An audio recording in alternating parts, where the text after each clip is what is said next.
Hello student, कैसे हैं आप सब लोग। आई होप सब लोग अच्छे होंगे और आप देख रहे हैं मेरा यूट्यूब चैनल जहां पर मैं बीएससी, एमएससी और इंजीनियरिंग मैथमेटिक्स पढ़ाता हूं, जिसमें से हमारा जो टॉपिक चल रहा है वो हमारा रोड्रिगो फार्मूला का टॉपिक है, जो हमारा लेगर पॉलिनोमियल से सॉल्व करेंगे।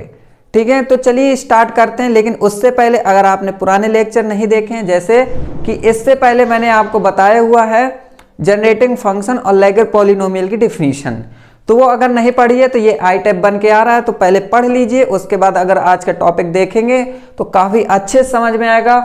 और चलिए स्टार्ट करते हैं। उससे पहले वीडियो को लाइक कर लीजिए एंड चैनल को सब्सक्राइब कर लीजिए। और यहाँ पर देखिए सम इम्पॉर्टेंट फॉर्मूला जो दिए हैं, तो ये पहले आप नोट कर लीजिए। क्यों? क्योंकि ये चीज़ें आपको याद रखनी पड़ेंगी, क्योंकि ये आपको यूज होगा इसमें। और दूसरी बात, ये हमारा क्या है, लेगर पॉलिनोमियल का ये फॉर्मूला है, तो ये भी आपके दिमाग में रहना चाहिए और ये फॉर्मूला भूलना नहीं चाहिए। ठीक है, तो चलिए स्टार्ट करते हैं। तो यहाँ पर आप लिख लीजिए पहले कि ln(x) इज इक्वल टू ई की power x upon factorial n, and यहाँ पर लिखना है d की पावर n अपॉन dx की पावर n, एंड इसके बाद यहां पर लिखना है आपको x की पावर n एंड e की पावर माइनस x। ठीक है, तो इतना आप लिख लीजिए। ये हमारा इक्वेशन है, इस इक्वेशन को हम सॉल्व करेंगे। ठीक है, और ये लेकर आएंगे, ये लेंगे। तो यहां पर सबसे पहले आपको करना क्या है कि सॉल्यूशन डाल देना है यहां पर। ठीक है, सॉल्यूशन डालने के बाद आपको सिंपल सा ये लेना है, आपको d की पावर n एंड dx की पावर n, सिंपल सा आपको इतना लेना है। ठीक है, क्यों? क्योंकि पहले तो आपको ये सॉल्व करना पड़ेगा। ये सॉल्व करेंगे, उसके बाद हम क्या करेंगे कि ये सॉल्व करने के बाद दोनों साइड क्या करेंगे, इससे मल्टीप्लाई करा देंगे, तो इतना आ जाएगा। और इसको जब सॉल्व करेंगे तो ये आ जाएगा, है ना। कैसे आएगा वो देखिए। तो इसको सॉल्व करने के लिए आपको सिंपल सा आपको एक रूल लगाना है, जिसे हम लेibniz रूल बोलते हैं। ठीक है, तो लेibniz रूल क्या होता है वो हम देखते हैं। तो यहां पर लिख लीजिए पहले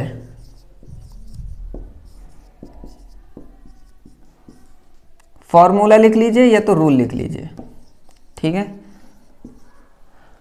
तो होता क्या है, तो सबसे पहले आपको करना क्या है कि इसको u मान लीजिए, इसको v मान लीजिए। ठीक है, इतना करने के बाद अब यहां पर हम फॉर्मूला लिखते हैं। तो देखिए d की पावर n और dx की पावर n को क्या बोलते हैं, इसको बोलते हैं कैपिटल D की पावर n। ठीक है, तो यहां पर मैं इसको लिख देता हूं इस तरीके से, d की पावर n, एंड इसको लिख देता हूं u इंटू वी। ठीक है, तो इसको फॉर्मूला के तौर पर आप याद रखिएगा। तो यहां पर सबसे पहले आपको करना क्या है कि d की पावर n u इतना लिखना है, इसको ब्रैकेट के अंदर बंद करना है, एंड बाहर v लिखना है। सिंपल सा है ये, देखिएगा। प्लस इसके बाद आपको करना क्या है कि यहां पर लिखना है NC1। मैंने यहां NC0 लिखा है, लेकिन NC0 की वैल्यू 1 होती है, इस वजह से मैंने डायरेक्ट इतना लिख दिया। अब आपको NC1 लिखना है, इसके बाद इसमें एक क्या करना है, हटाना है। तो आप क्या करोगे, d की पावर n माइनस 1। ठीक है, इतना कर लिया, एंड u साथ में रहेगा, एंड जितना इसमें घटता है ना उतना यहां पर क्या होता है, उतने बार इसमें इसका डेरिवेटिव हो जाता है। ठीक है, तो ये आपने कर दिया यहां पर। ठीक है, d इंटू वी। अब फिर से आपको दोबारा करना है, फिर आपको क्या करना है, अब NC2 ले लेना है ना, NC2। इसके बाद यहां पर d की पावर n माइनस 2, u साथ में रहेगा, और यहां पर d स्क्वायर इंटू वी। ठीक है, समझ में आ गई होगी ये। तो अब इसके बाद ये चलता रहेगा। ठीक है, ये इस तरीके से चलता रहेगा और यहां आएगा कहां, यहां तक। ठीक है, यहां आप लिख लीजिए NCR। ठीक है, NCR, क्योंकि r टाइम्स तक ही आया है यहां पर, मान लो अभी। ठीक है, तो NCR लिखा है, और इसके बाद आपको करना क्या है, यहां पर अब आप एक चीज देखिए, अगर यहाँ 1 है तो यहाँ पर 1 आ रहा है ना, यहाँ 1 है तो यहाँ 1 आ रहा है, तो मैं उसी तरीके से कर रहा हूँ कि यहाँ r है तो यहाँ पर क्या आ जाएगा, n माइनस आर आ जाएगा, u रख दिया, ठीक है। अब यहाँ पर d है तो यहाँ पर 1 है कि नहीं है, मतलब इसकी पावर 1 है अगर ये है, इसकी पावर 2 है अगर ये है, ठीक है। तो अब ये r है तो यहाँ पर d की पावर r आ जाएगा, ऑफ कोर्स आ जाना चाहिए, इंटू v कर दिया, ठीक है। प्लस आगे अगर ये चलता जाएगा इस तरीके से, अगर और आगे n टाइम्स तक ले जाएं तो यहाँ पर NCN अगर आ गया तो NCN की वैल्यू क्या हो जाती है, 1 हो जाती है कि नहीं हो जाती है। तो इसको मान लीजिए 1 हो गई। अब ये d की पावर n माइनस n 0, अगर इसकी पावर 0 तो ये 1 हो गया, तो सिर्फ u बचा कि नहीं बचा, बचा बिल्कुल। एंड अब इसकी पावर क्या हो जाएगी, जब ये n यहाँ आ जाएगा NCN तो इसकी पावर भी n हो जाएगी, तो यहाँ पर d की पावर n हो गया। एक सेकेंड रुकिएगा, लाइट चली गई। तो हम यहाँ पर बात कर रहे थे, है ना, कि अगर मान लीजिए कि यहाँ पर n है, NCN है ना, तो जहाँ यहाँ n होता है तो यहाँ n हो जाएगा, तो n माइनस n, अगर n टाइम्स रख जाए तो ये 0 हो जाएगा, सॉरी ये 1 हो जाएगा, एंड u सिर्फ आ जाएगा, u रख दिया, एंड d की पावर फिर ये n हो जाएगा। क्यों, क्योंकि इसकी पावर जितनी होती है, जितनी यहाँ पर होती वैल्यू उतनी ही वैल्यू यहाँ हो जाती है, तो यहाँ n हो गई तो यहाँ n हो गया, तो ये d की पावर n हो गया, एंड यहाँ पर क्या रख दिया हमने, v रख दिया, ठीक है। ये तो ये n टाइम्स तक इस तरीके से चला जाता है, ठीक है। तो अब मैं क्या करता हूं इसको, कि इसको अगर मैं समेशन में लिखना चाहूं तो किस तरीके से लिख सकता हूं, इसको लिख सकता हूं d की power n u into v and is equal to summation लिख सकता हूं यहां पर r इज इक्वल टू 0 से n, लिख सकते हैं कि नहीं लिख सकते हैं। इतना लिखने के बाद अगर मैं यहां पर ये वैल्यू रख लूं, यहां पर NCR एंड d की power n minus r u, है ना, और यहां पर d की पावर r इंटू वी, तो अगर इस तरीके से मैं ये चीज यहां पर रख लूं, है ना, तो ये हमारी ये समेशन बन जाएगा, है ना। और इसको अगर हम ओपन कर दें तो ये सीरीज हो जाएगी। तो इतना समझ में आ गया होगा, सबको आ गया होगा, है ना, कहीं कोई प्रॉब्लम, कोई नहीं प्रॉब्लम। अब देखिए इसके बाद अब हमको करना क्या है, देखते जाइए, अभी रुकिए, इसके बाद अब हम करेंगे क्या।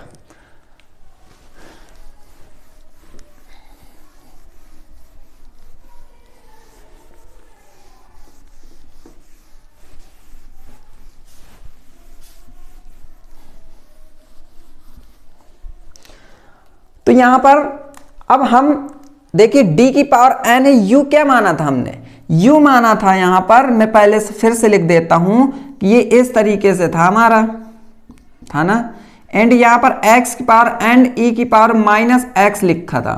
u मैंने माना था इसको और v माना था इसको, तो जहां जहां u है वहां मैं ये x की पावर n रख दूंगा और v जहां है वहां e की पावर माइनस x रख दूंगा। तो देखिए क्या हो जाएगा, तो ये हो जाएगा d की पावर n, और ऊपर लिख लें d की पावर n, ठीक है, एंड यहां पर x की पावर n e की पावर माइनस x। इतना लिखने के बाद is equal to summation r is equal to 0 से n, इसके बाद NCR एंड d की power n minus r, u की जगह क्या माना हमने, x की पावर n माना है, x की पावर n लिख दिया, एंड d की पावर r एंड v क्या माना है, e की पावर माइनस x, ठीक है। तो इसको अलग ब्रैकेट में रख लिया, तो इतना लिखा, कोई किसी को प्रॉब्लम, कहीं से प्रॉब्लम नहीं दिख रही हमें। तो यहां पर देखिए अब इसके बाद अब हम करेंगे क्या यहां पर, तो आप एक चीज देखिए यहां पर कि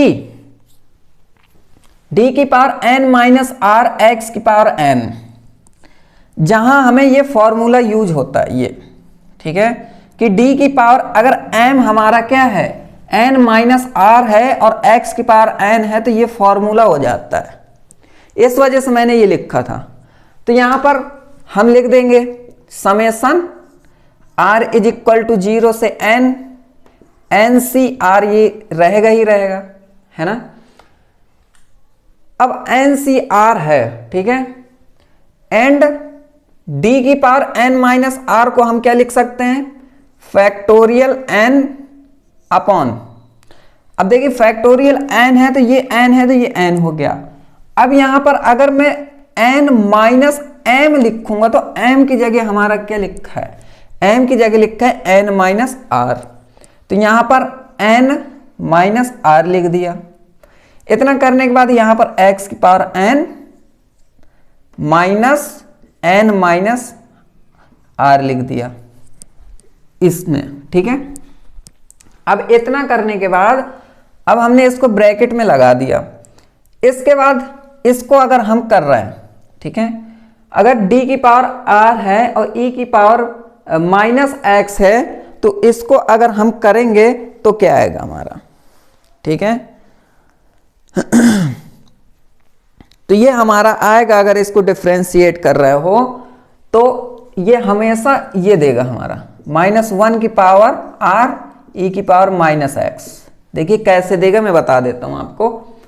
जब आप एक बार करा रहे हो इसका डिफ्रेंशिएट, एक बार करा रहे हो तो -1 आएगा एंड e की पावर x आएगा। कैसे, यहां पर जैसे d की पावर dx हो गया, e की पावर माइनस x है, ठीक है, इसको कराया तो ये e की पावर माइनस x देता है, लेकिन फिर इसका होगा तो माइनस हो जाएगा -1, है ना, 1 की पावर 1। ऐसे करके एक बार करा रहे हैं तो पावर 1 आ रही, तो r बार कराएंगे तो पावर r आ जाएगी एंड e की पावर माइनस x। इतना सिंपल सी बात है, इतनी सबको समझ में आ गई होगी, ठीक है। और जिसको समझ में नहीं आई है तो उसके लिए मैंने समझा दिया है। अब देखिए इसके बाद अब हम इसको सॉल्व करेंगे, ठीक है, इसको हम सॉल्व करेंगे तो क्या आएगा, तो यहां पर summation r is equal to 0 से n c r and factorial n upon, अगर ये माइनस अंदर जाएगा तो ये n से n कैंसिल हो जाएगा, ये फैक्टोरियल r बस बचेगा एंड यहां हो जाएगा x की पावर r, यहां भी हो जाएगा एंड -1 की पावर r एंड e की पावर माइनस x। इतना समझ में आ गया होगा। अब देखिए इसके बाद हम करेंगे क्या, यहां पर अब हम इसको summation r is equal to 0 से n सी आर को हम क्या लिखते हैं, यहां पर लिखते हैं factorial n upon r factorial and n minus r factorial. n c r का फॉर्मूला पढ़ा होगा आपने, ठीक है। तो ये होता है। अब इसके बाद कॉम्बिनेशन का है, कॉम्बिनेशन चैप्टर है ना, कॉम्बिनेशन परम्यूटेशन कॉम्बिनेशन, उस कॉम्बिनेशन में ये फॉर्मूला होता है and factorial n upon factorial r, x की पावर r -1 की पावर r e की पावर माइनस x। अब देखिए इसके बाद यहां पर, तो यहां पर आप देखेंगे कि r इज इक्वल टू 0 से n है, ये कितने बार r हैं, 2 बार हैं और ये भी 2 बार n है, तो factorial n square and factorial r square हो गया and factorial n minus r, इतना हो गया। x की पावर r लिख दिया, -1 की पावर r लिख दिया एंड e की पावर माइनस x लिख दिया, ठीक है। और ये किसके इक्वल है, अभी हम सॉल्व करते आ रहे हैं ना, ये किसके इक्वल आ रहा है, ये इसके इक्वल आ रहा है, तो ये हम यहां पर लिख देंगे d की पावर n अपॉन dx की पावर n एंड x की पावर n e की पावर माइनस x, इसके बराबर आ रहा है। अब हमको करना क्या है, यहां पर सिंपल सा दोनों साइड मल्टीप्लाई करा देना है, किसका, दोनों साइड मल्टीप्लाई करा दो e की power x upon factorial n का, ठीक है। तो ये इसमें हो जाएगा तो d की पावर n अपॉन dx की पावर n एंड x की पावर n ई की पावर माइनस एक्स। यहाँ भी मल्टीप्लाई करा दे रहे हैं, तो यहाँ पर जब मल्टीप्लाई करा देंगे तो ई की power x upon factorial n, ठीक है, and summation r is equal to 0 से n factorial n square factorial r square and factorial n minus r, और x की पावर r माइनस 1 की पावर r e की power minus x, ठीक है। तो यहां पर आप एक चीज देखिए, इस फैक्टोरियल n से एक फैक्टोरियल n कैंसिल हो जाएगा, और e की पावर x है ये प्लस का, e की पावर x है ये माइनस का, तो ये क्या हो जाएगा, e की पावर 0 आएगा। e की पावर 0 की वैल्यू 1 होती है ना। तो क्या आ जाएगा अब हमारा, तो यहां पर लिख देते हैं हम,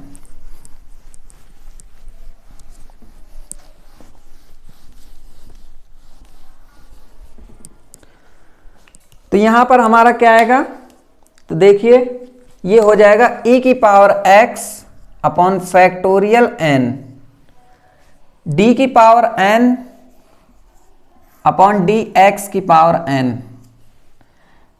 एंड x की पावर n e की power minus x is equal to summation r is equal to 0 से n, ठीक है।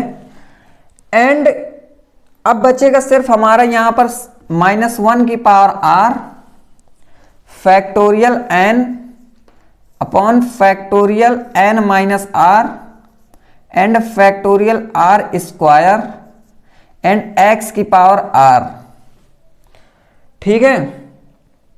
इतना बच रहा है। तो अब आप देखिए ये जो मैंने फॉर्मूला यहां लिखवाया था, ये वाला, ये फॉर्मूला एल एन एक्स का, तो ये मैच कीजिए, आप मिलाइए कि ये सेम टू सेम है कि नहीं है ना। सेम टू सेम है, तो ये किसके इक्वल है, ये एल एन एक्स के इक्वल है। तो e की power x factorial n d की power n upon d x की पावर n एंड x की पावर n e की power minus x is equal to l n x, है ना। तो यही हमारा क्या है, रॉड्रिगो फॉर्मूला का है, प्रूफ हो गया। तो ये हमारा सॉल्यूशन था। तो चलिए आज के लिए इतना ही है, मिलते हैं नेक्स्ट लेक्चर में, और नेक्स्ट लेक्चर में पढ़ेंगे recurrence relation. Recurrence relation total 5 या 6 होंगे, ठीक है, वो कल पता चलेंगे आपको। तो वो हम पूरे प्रूफ करके सॉल्व करेंगे। तो आज ये समझ में आ गया होगा जैसा मैं समझाया है मैंने, और समझ में आया है तो वीडियो को लाइक कर लेना एंड चैनल को सब्सक्राइब कर लेना। और चलिए मिलते हैं नेक्स्ट लेक्चर में, तब तक के लिए खुश रहिए and thank you very much, और goodbye and all the best.